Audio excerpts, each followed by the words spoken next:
పూజలే చెయ్యాలంటే గుడికే వెళ్ళాలమ్మో, పుణ్యమే దక్కాలంటే ఉడికే రావాలమ్మో.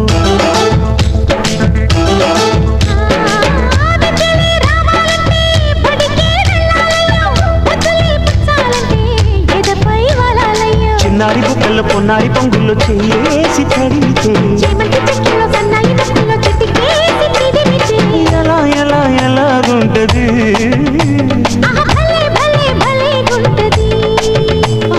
ఎలాగుంటది, ఎలాగుంటది,